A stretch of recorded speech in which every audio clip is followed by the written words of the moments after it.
안녕하세요. 오늘도 사연살롱을 찾아주셔서 감사합니다. 서울에 사는 40대 여성이에요. 그거 아세요? 오래전 보았던 법정영화에 이런 내용의 대사가 나와요. 도저히 깰 수 없을 것 같은 완벽한 논리로 무장된 사건도 아주 작은 부분의 논리만 깨져도 순식간에 전체가 무너진다. 요즘 세상 돌아가는 걸 보면 이 말이 틀리지는 않은 것 같아요. 잘 나가던 아이돌도 학창시절에 벌인 나쁜 행동이 탄로나 순식간에 연예계에서 퇴출이 되고 수십 년간 권세와 영화를 누리던 인물도 미투 한 방에 훅 가곤 하니까요. 하지만 이런 일들이 흔하게 일어나는 것도 아니고 영화 속에서처럼 드라마틱하게 벌어지는 게 아니라서 그동안 나와는 상관없는 걸로 생각하고 살았어요.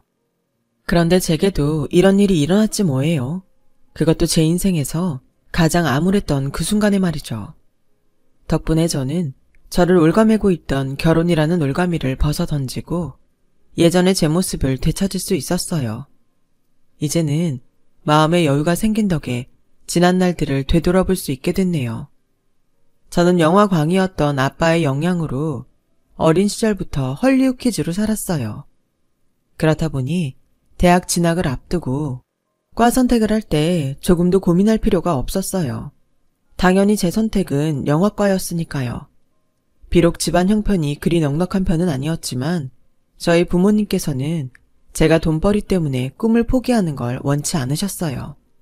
그래서 제가 영화과에 진학을 하겠다고 했을 때 바로 승낙해 주셨어요. 친척들은 그런 저를 보고 이기적인 기집애라고 그러더군요. 특히 저희 이모가요. 얘, 넌 생각이 있는 애니 없는 애니? 영화과 나와서 뭘 하겠다고 그런 과에 들어가? 설마 네가 영화감독이라도 될 거라고 생각하는 거야? 그런 거냐고 기집애야. 아무리 철이 없어도 그렇지. 니네 형편 네가 더 잘 알면서 그런 돈지랄을 왜 하겠다는 거냐고. 쓸데없는 생각 말고 교대 들어가서 초등학교 선생을 하든 영문과 나와 영화 선생을 하든 돈 되는 과에 들어가란 말이야. 내 말 알아들어? 지금껏 제 인생에 1도 도움이 안 됐던 이모는 자기 멋대로 제 진로를 결정하곤 자기 뜻에 따르라고 강요했어요. 이모는 왜 내 적성은 생각 않고 이모 마음대로 내 인생을 결정해? 이모가 나 대신 내 인생을 살아줄 거 아니잖아. 그렇게 학교 선생이 좋으면 이모가 하지 그랬어. 왜 선생 노릇엔 관심도 없는 나한테 강요하고 그래? 네 엄마 고생하고 사는 게 불쌍해서 그러지. 넌 엄마가 식당 일하는 거 불쌍하지도 않니? 허구한 날 허리 한번 못 펴고 남의 가게 주방에 틀어박혀서 밥하고 설거지하는 거 안 불쌍하냐고. 적어도 자식이라면 얼른 돈 벌어서 집안 살림에 도움이 되겠다는 생각부터 해야 할 거 아니냐고. 네 아빠를 봐. 젊었을 때 영화감독 되겠다고 영화판에서 굴러다니다가 나이 먹고 받아주는 데 없으니까 그 나이에 아파트 경비하고 있잖아. 너도 네 아빠처럼 살 거니? 그런 거냐고 이 기집애야. 이모가 영화과에 가겠다는 저를 극구 말렸던 건 저 이전에 저희 아빠의 실패를 경험했기 때문이었어요. 그로 인해 자기 언니가 힘겨운 삶을 살게 됐다고 생각했거든요. 그 사실을 알기에 저는 약속을 했어요. 대학에 들어간 순간부터는 죽이 되든 밥이 되든 학비는 부모님 도움 없이 내 힘으로 해결하겠다고요. 그리고 꿈을 쫓더라도 내 밥벌이는 하면서 쫓겠다고 말이죠. 그렇게 들어간 대학에서 저는 인생의 황금기를 보냈어요. 저와 뜻이 맞는 사람들과 함께 원 없이 영화를 찍으며 살았으니까요. 학비 마련을 위해 장학금 사수는 물론 호프 알바부터 방청 알바, 영화 엑스트라 등 각종 업계를 넘나들며 돈 주는 곳이면 어디든 달려갔어요. 종종 공모전도 노리고 영화과 지망생 과외도 맡아 했고요. 쉴 틈 없이 빡빡하게 채워진 스케줄로 대학 4년을 보냈지만 한 번도 힘들어 못 해먹겠다는 생각을 했던 적이 없을 정도로 행복했어요. 무엇보다 영화 동아리 친구들과 어울려 다니며 단편 영화를 찍어댔던 순간은 제 인생에서 가장 치열하고 빛났던 순간이었어요. 그리고 그 동아리에서 지금의 남편도 만나게 되었고요. 남편은 사진과 복학생으로 저보다 3살 많았는데 당시 저희 동아리에서 촬영을 맡던 친구가 입대를 하면서 빈자리에 영입한 사람이었어요. 당시만 해도 디지털 카메라가 아닌 아날로그 필름 카메라로 영화를 찍던 시절이라 카메라를 잘 다루던 사진과 학생이던 남편은 동아리에서 정말 귀중한 팀원이었어요.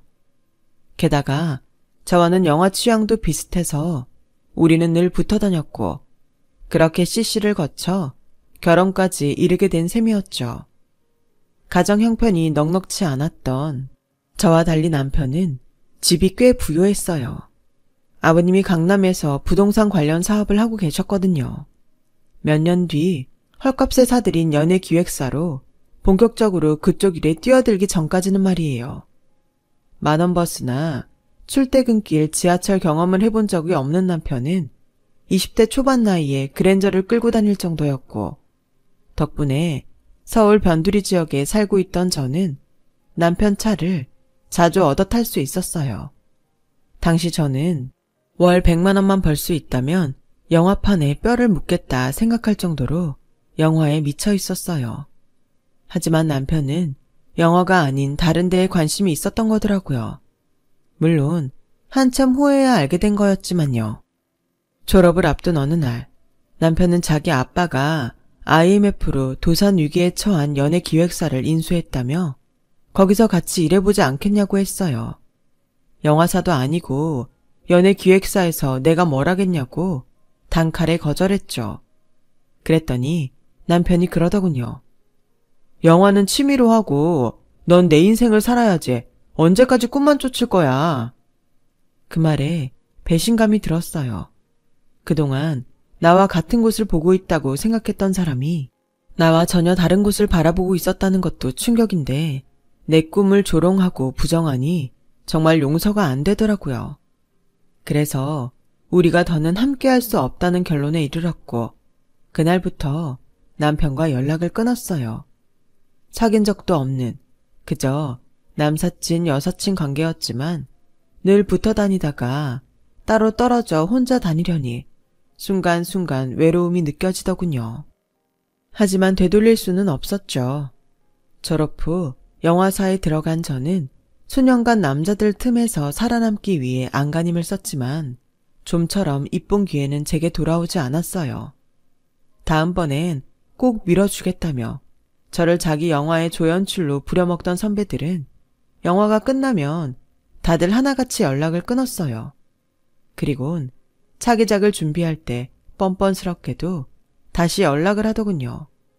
그런 야비하고 이기적인 모습을 보며 영화판의 환멸을 느낄 즈음 남편이 제게 찾아왔어요.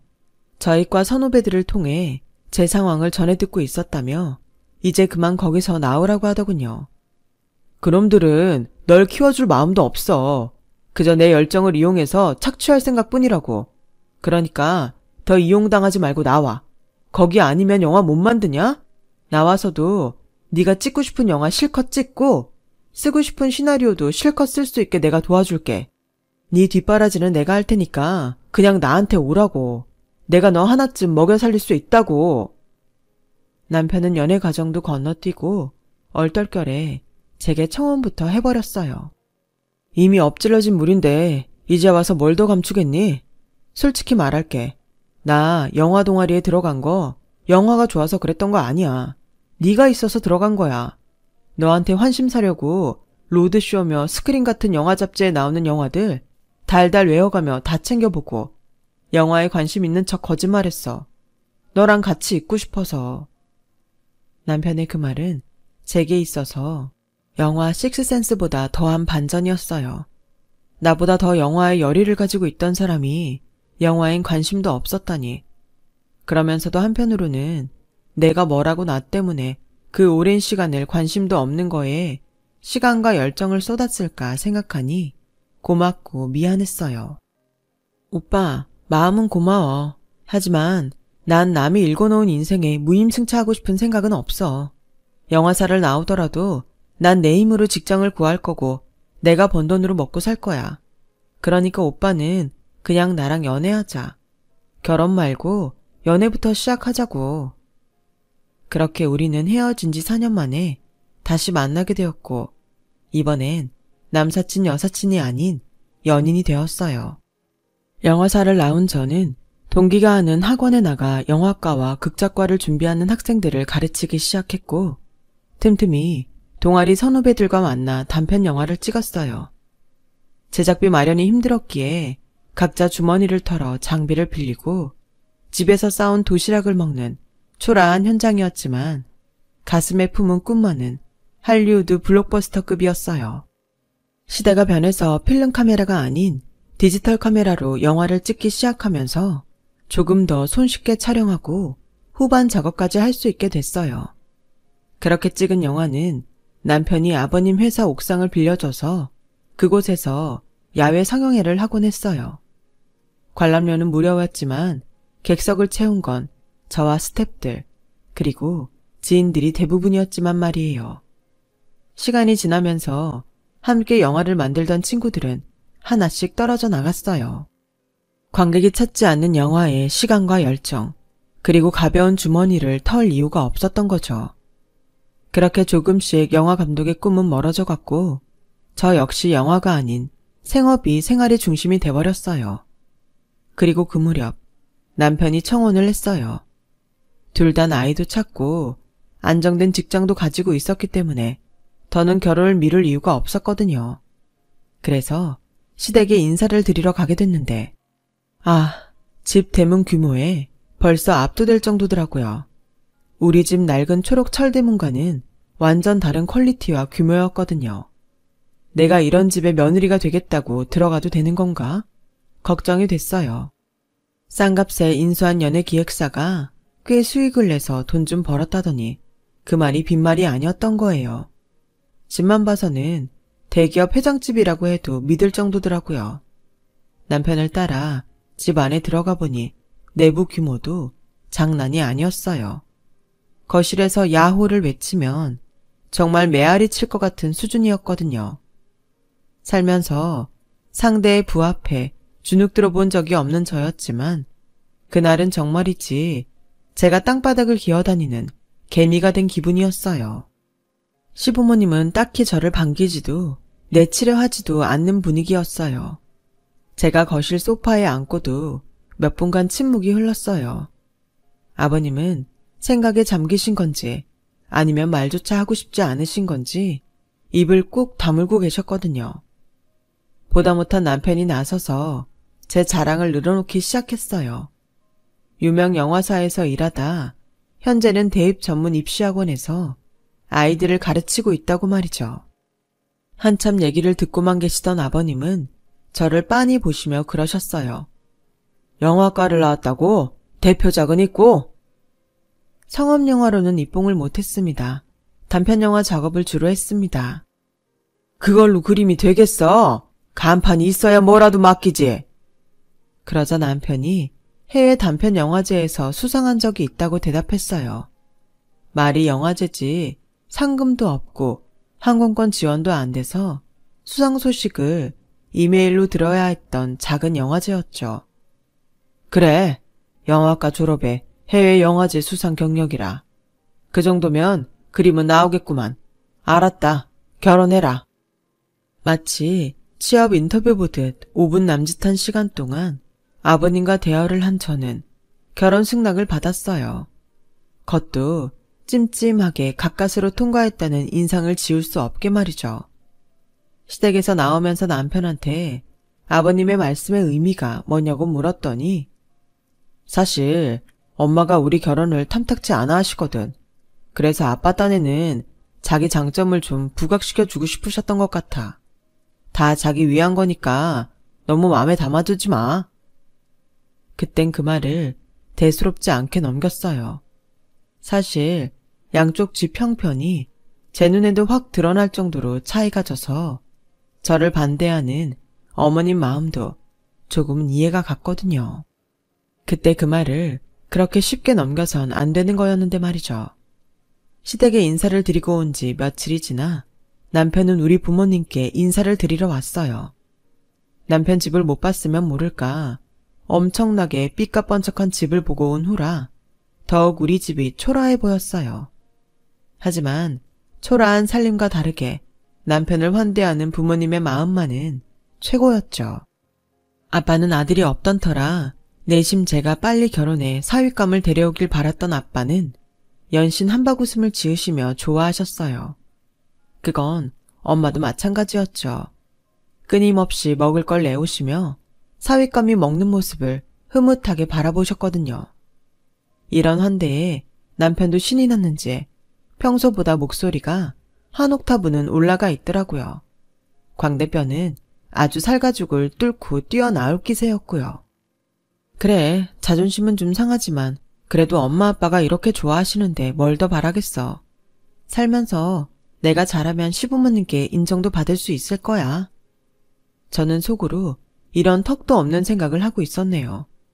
나중에 스스로 제 발등을 찍고 싶은 심정이 될 거란 걸 모른 채 말이죠. 그렇게 저는 한참 기우는 결혼을 하게 됐어요. 상견례 때도 그렇고 저희 집에서 예단비를 보냈을 때도 그렇고 시어머니와 시누이는 기가 막히다는 표정으로 헛웃음을 지었어요. 대놓고 웃는 것도 아니고 교양 떨며 슬쩍 피식피식 웃는데 정말 매 순간 참기 힘들 정도였죠. 그래서 남편한테 그 말을 했더니 엄마가? 에이, 자기가 잘못 봤겠지. 우리 엄마는 워낙 부잣집에서 자라서 사실 돈엔 그다지 그 관심이 없어. 내 동생도 그렇고 그런 걸로 사람 판단할 정도로 몰상식한 사람들 아니니까 마음 쓰지 마. 오늘만 해도 그래. 예단비가 적었으면 절반이나 되돌려 주셨겠어? 더 달라고 하면 모를까. 자기가 결혼 앞두고 예민해져서 그러는 거야. 남편은 눈치가 없는 건지 자기 가족에 대해 착각을 하고 사는 건지 몰라도 매번 제 착각이라고 했어요. 하지만 당한 사람은 알잖아요. 상대가 나를 어떻게 보는지 말이에요. 차라리 대놓고 혼수가 적다거나 예단비가 이게 뭐냐거나 속 시원히 말을 해줬으면 속앓이는 안 할 텐데 이건 누구 속 터지게 하라는 것도 아니고 말이죠. 처음부터 내 마음에 드는 시댁 식구가 어디 있겠냐며 엄마는 시간이 지나면 나아질 거라고 했지만 그 말이 별로 위로가 안 되더라고요.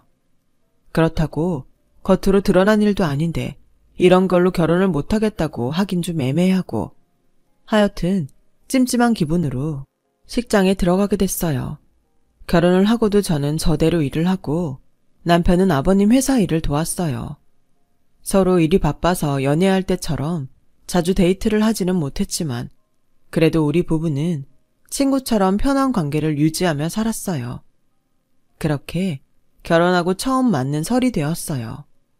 설은 지역마다 밤에 차례를 지내는 집도 있고 아침에 지내는 집도 있어서 남편한테 자기네는 언제 차례를 지내냐 물었더니 안 지낸다는 거예요. 그러니 걱정 말고 설이랑 추석엔 제 친정에서 편히 쉬다 오라나요? 정말 그래도 돼? 그래도 어머님께 여쭤봐야 하지 않을까? 정 불안하면 그러든가. 그래서 어머님께 전화를 걸어 여쭈어 보았더니 남편 말대로 명절에 차례를 안 지낸다며 친정에나 다녀오라고 그러시더라고요. 어차피 그이도 회사 일로 바빠서 집에 없을 테니 괜히 명절이라고 찾아올 거 없다. 나도 친정에 갈 거라 집에 없을 테니. 그 말에 속으로 쾌재를 불렀어요. 기혼 여성들한테 명절 스트레스가 얼마나 큰데 그게 없는 삶이라니 이게 웬 횡재냐 싶었죠. 거기다 남편도 회사에 일이 있다며 자긴 설 전에 미리 장인 장모님을 찾아뵐 테니 설엔 저만 친정에서 쉬다 오라고 그러더라고요. 어떻게 그러냐. 나도 그냥 당일 오전에 인사만 드리고 올게. 에이, 결혼하고 첫 명절인데 어떻게 그러냐? 그럼 내가 더 미안하잖아. 정말 나 친정에서 며칠 있다 와도 돼? 자기만 혼자 집에 두고? 그렇다니까. 어차피 회사 일이 바빠서 퇴근을 할 수 있을지 없을지도 몰라. 연예 기획사한테 명절은 1년 중 가장 바쁜 때니까. 남편 말을 듣고 보니 이해가 갔어요.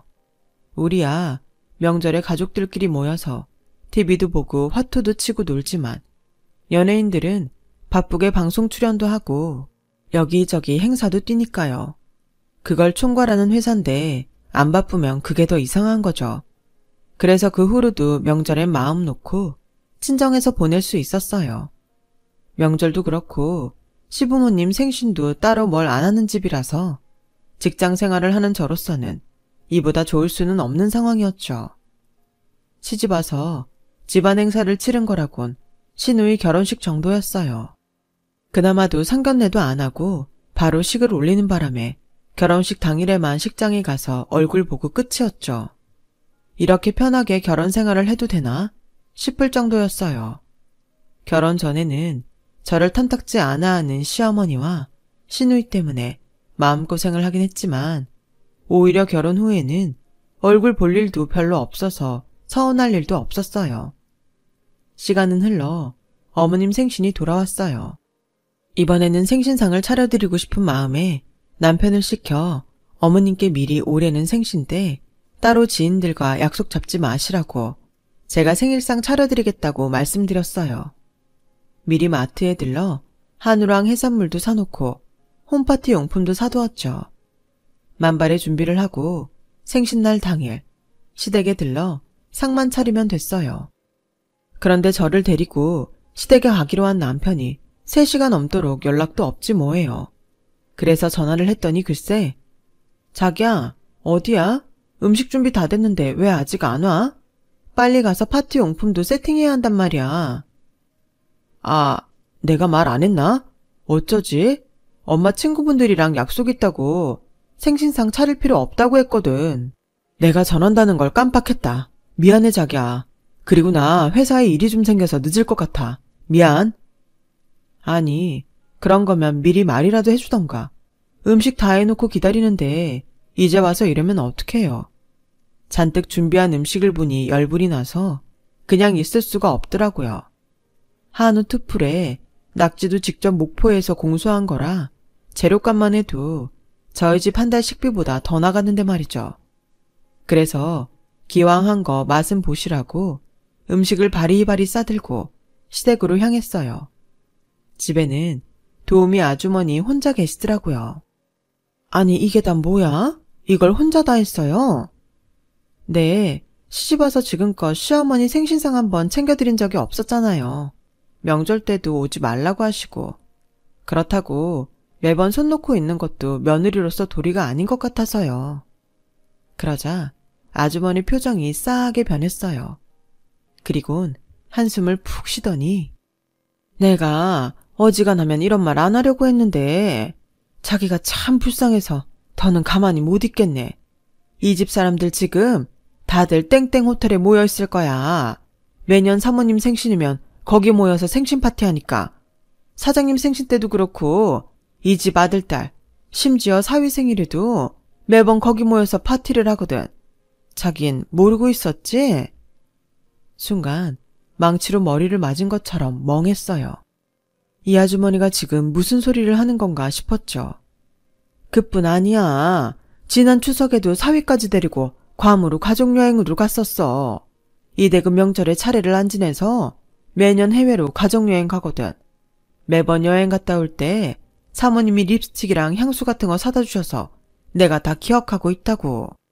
남의 집이라면서 말 옮기면 안 되는 거 아는데 자기가 내 딸 같아서 얘기해 주는 거야. 이 집 사람들한테 정주지 마. 아주머니는 제가 만들어 온 음식을 도로 가방에 담아 주었어요. 이거 놓고 가도 이 집 사모님 성격에 버리면 버렸지 절대 고마워 안 해. 괜히 아깝게 버리지 말고 가져가. 사람이 참 바보 같죠. 생각해보면 하나같이 눈치챌 수 있는 일이었는데 나 좋을 대로 나 편한 대로 믿어버렸으니 말이에요. 아무리 차례를 안 지낸데도 명절에 시댁에 오지 말라는 시부모가 어딨겠어요. 100번 양보해서 명절은 그렇다 쳐도 시부모 생신까지 챙기지 말라고 하는데 그걸 곧이곧대로 믿었더니 제가 참 멍청했죠. 가져갔던 음식을 고스란히 들고 집으로 돌아오는데 하염없이 눈물이 흘러내렸어요. 이 집 사람들은 지금껏 나를 가족으로 생각하지 않았구나 하는 생각을 하니 생신상 차리겠다고 혼자 들떠서 장보고 음식을 해댔던 제가 너무 바보처럼 느껴졌어요. 그렇게 한참을 미친 여자처럼 울다가 잠이 들었는데 9시가 넘었더라고요. 막 무거운 몸을 일으키려는데 남편이 현관에 들어서더라고요. 불 꺼진 거실 소파에 앉아있던 저를 발견한 남편은 놀랐는지 소리쳤어요. 아우 깜짝이야. 자기 왜 불도 안 켜고 그러고 있어. 귀신인 줄 알았잖아. 왜? 무슨 일 있었어? 지금껏 저를 감쪽같이 속여놓고는 천연덕스럽게 묻더군요. 다른 사람은 그렇다 쳐도 어떻게 남편이란 인간까지 저를 투명인간 취급을 할 수가 있나. 기가 막혔어요. 무슨 일 있었냐고? 지금 그걸 말이라고 하니? 나만 쏙 빼고 니들 가족끼리 모여서 파티하니까 그렇게 신나디? 이 시간까지 놀다 온 거 보니까 아주 신났던 모양이다. 다른 사람은 그렇다 쳐도 어떻게 자기마저 날 이렇게 비참하게 만들 수 있어. 내가 뭘 그렇게 잘못했다고 나한테 이러는 거냐고. 이럴 거면 왜 나랑 결혼했니? 잘난 집 딸 데려다 살지. 왜 하필 나를 택해서 이렇게 비참하게 만들어. 네가 뭔데 날 이렇게 힘들게 하냐고. 이제야 상황 파악이 된 남편은 제 앞에 무릎을 꿇고 빌었어요. 나도 이러고 싶지 않았어. 엄마랑 아빠는 자기 안 보겠다고. 그렇다고 싫다는 사람들 앞에 당신 데리고 가면 당신만 더 힘들 텐데 내가 어떻게 할 수 있었겠어. 미안해 자기야. 내가 정말 미안해. 제 손을 붙들고 울먹이는 남편이 정말 낯설게 느껴졌어요. 정말 이 사람은 나를 위해 그랬던 걸까? 의구심만 들었죠. 그때부터였어요. 남편과 헤어질 결심을 한 건. 다만 지금 이렇게 헤어져주면 그동안 나를 무시하고 따돌린 시댁 식구들만 좋은 일을 시키는 것 같아서 그렇게는 못하겠더라고요. 그래서 때를 기다리자 싶었어요.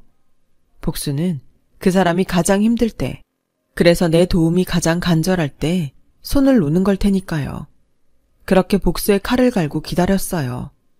제가 모든 사실을 알게 된 후에도 시댁 식구들은 여전히 저를 따돌리고 가족 행사를 이어갔어요. 남편도 제게 차라리 모른 척하라고 그게 더 편하다고 하더군요. 그런데 얼마 뒤 남편 앞으로 이상한 소장이 날아온 거예요. 그런데 글쎄 소장에 제가 아버님이 운영하시는 연예기획사의 사내이사로 등재돼 있지 뭐예요. 순간 결혼 전 아버님이 제게 했던 말이 떠올랐어요. 제 전공 학과와 해외 영화제 수상 얘기를 들으시곤 그림은 나오겠다며 결혼을 허락해 주시던 그 순간이요. 그래도 확인은 해봐야겠다 싶어서 남편한테 전화를 했더니 투자자들이 회사의 전문성이 떨어진다는 말을 자주 해서 그쪽 계통에 관계된 작업을 해온 저를 사내이사로 올렸다나요. 자기도 알다시피 애초에 우리 아빠는 연예기획사를 할 생각도 없었잖아.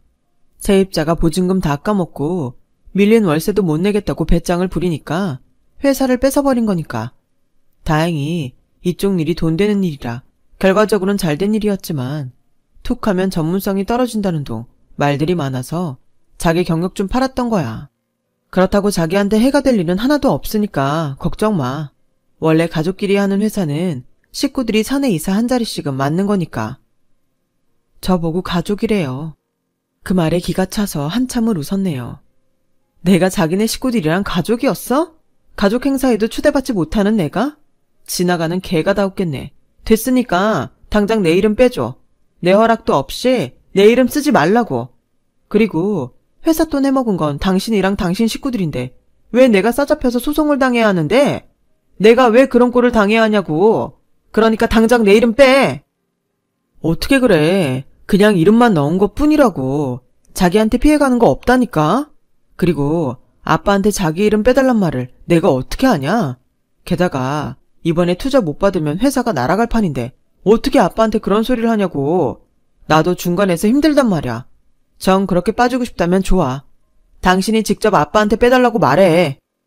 남편은 전화를 끊어버렸어요. 그 길로 저는 시아버지한테 전화를 걸어 사내 이사로 올린 내 이름을 빼달라고 말씀드렸어요. 그랬더니 버럭 소리치시더군요. 그깟 이름 하나 가지고 지금 네가 내 앞에서 유세 떠는 거냐?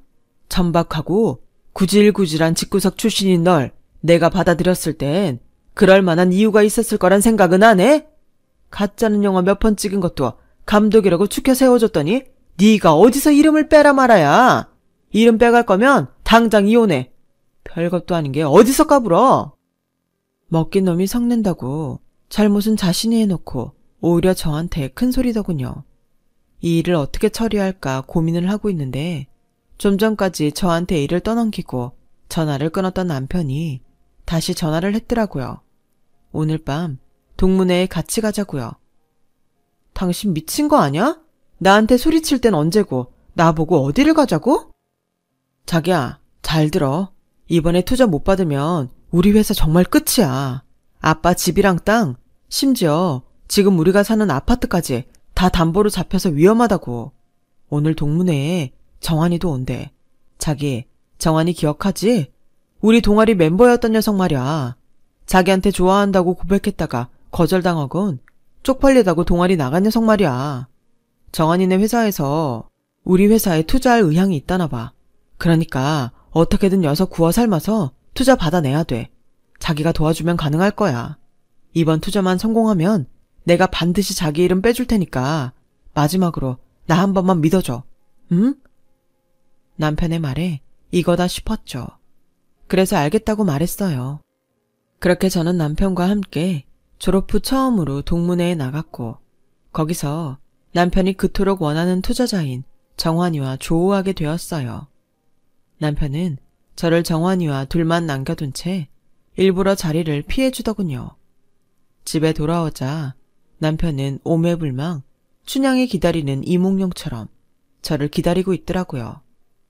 원하는 대로 잘 됐으니 이름부터 빼달라고 하자 남편은 고맙다며 저를 끌어안고 기뻐하더군요.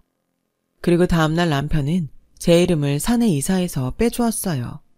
그리고 한 달 뒤 시아버지 회사는 공중분해되고 말았어요. 저한테 모든 상황을 들은 정환이가 투자를 철회했거든요.